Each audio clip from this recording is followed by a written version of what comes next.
வாங்க எறா சாதம் எப்படி செய்யறதுன்னு பார்க்கலாம்.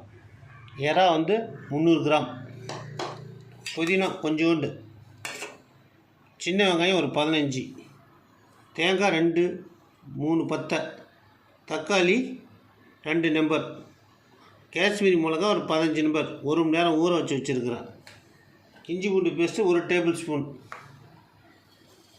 பெரிய வெங்காயம் 1 ஜூலினா வெட்டன்த்து, 4 பச்சை மிளகா, பிரிஞ்சி இலை 2, கிராம்பு ஒரு 4 நம்பரு, பட்டை வந்து ஒரு 3 பீஸ் சின்னதாக, ஸ்டார் அனீஸு 2 பீஸ் சின்னதாக, மல்லி 1.5 டேபிள் ஸ்பூன், அதில் 2 கிராம்பு ஒரு சின்ன பட்டை, மிளகு 1/2 டீஸ்பூன்,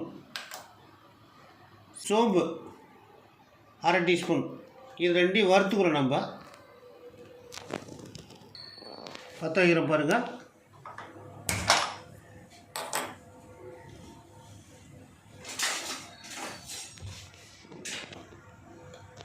மல்லி போடுறோம். அதில் பாருங்கள், பட்டை ஒரு சின்ன பீஸ் தான், கிராம்பு ஒரு 3 பீஸ், அவ்வளோதான்.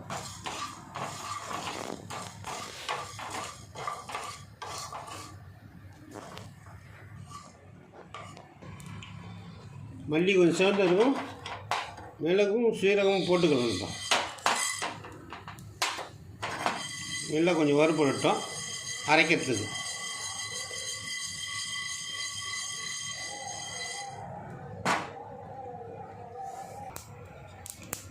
பொரிஞ்சிச்சு, அடுப்பு ஆஃப் பண்ணிடுறோம். இதெல்லாம் நம்ம அரைச்சிக்கலாம்ப்பா மிக்சியில் போட்டு.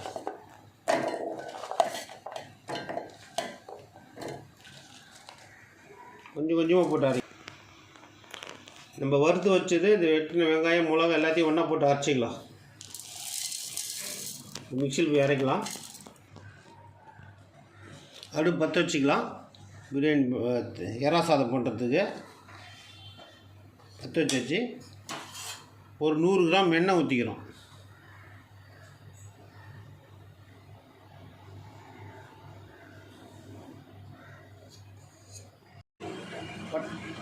பட்டை கிராம் போடுறோம்.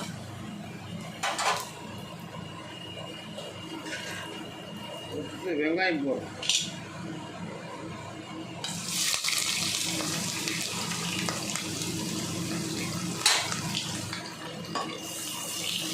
எல்லாம் சேவுக்கிட்டோம்.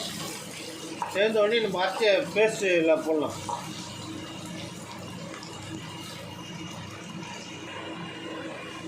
இஞ்சி பூண்டு பேஸ்ட் போட்டுக்கிறோம். எல்லாம் சேவுக்கிட்டோம்.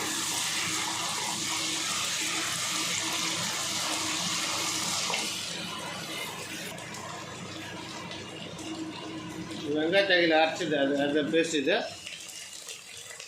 தண்ணி ஊற்றாமே அந்த வெங்காயம் தக்காளி பேஸ்ட்லேயே அரைச்சிக்கிறோம். இது நல்லா கொஞ்சம் சேவுக்கணும்.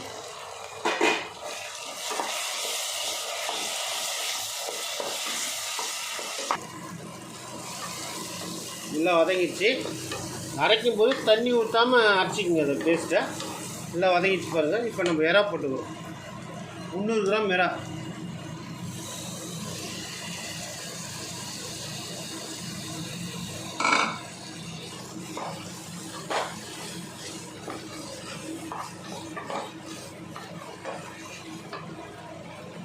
புதினாவை நம்ம போட்டுக்கிறோம்.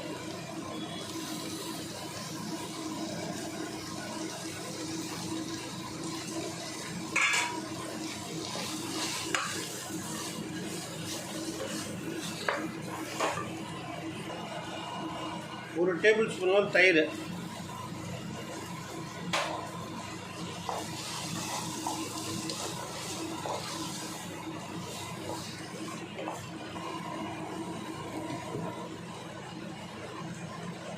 உப்பு கொஞ்சம் போட்டுக்கலாம். உப்பு நமக்கு தேவையான அளவு தான்.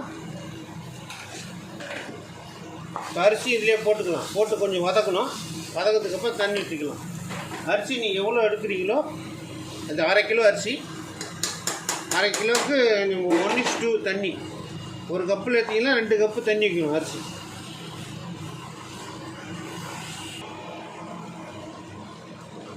இப்போ தண்ணி ஊற்றிக்கலாம். 1 பங்கு அரிசினா 2 பங்கு தண்ணி. தண்ணி அளந்து வச்சு தண்ணி ஊற்றிக்கலாம். இப்போ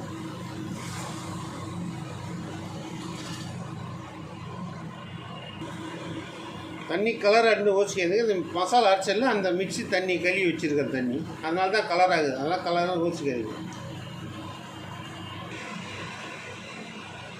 எல்லாம் கொதிக்குது. நம்ம சாதா அரிசியில் பண்ணுறோம், புழுங்கல் அரிசியில். அது ரொம்ப நேரம் வேகும். அதனால் அடக்கி விட்டு கொஞ்சம் நேரம் வேகட்டும். பாருங்க, தண்ணி இந்த மாதிரி சுண்டி போச்சு. நம்ம ஒரு லெமன் ஜூஸ் பிடிச்சி வச்சு தான் ஊற்றிக்கலாம். ஊற்றிக்கிட்டு 1 ஸ்பூன் நெய் போட்டுக்கிட்டு தம்மில் வைக்கலாம். 1 ஸ்பூன் நெய் இஞ்சி விட்டு இப்போ நம்ம தம்மில் வைக்கலாம். தம்மு போட போகிறோம், மூடி போடுறோம்.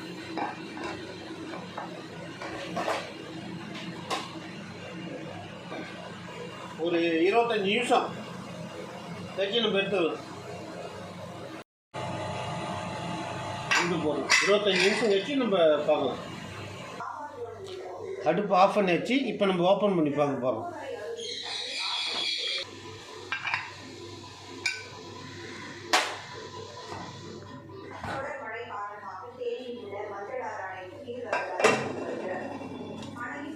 கலர் சூப்பராக வந்தது பாருங்கள். இது காஷ்மீரி மிளகா போட்டு தொட்டு இந்த மாதிரி கலர் வந்துருக்குது. நீங்கள் சாதா மிளகா போடுற மாதிரி இருந்தால் மிளகா கம்மி பண்ணிக்கோங்க. 25 நிமிஷம் சொன்னல, 15 நிமிஷம் அடுப்பு ஆஃப் பண்ணிவிட்டு மீதி ஒரு 10 நிமிஷம் வரைக்கும் அந்த விசில் போகிற வரைக்கும் வச்சுக்கணும். நம்ம அதெல்லாம் சாதம் சூப்பராக ரெடி ஆகிடுச்சு.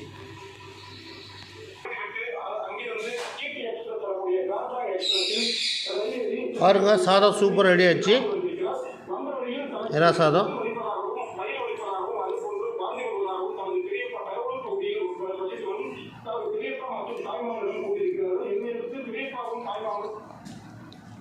சூப்பராக இருக்குங்க.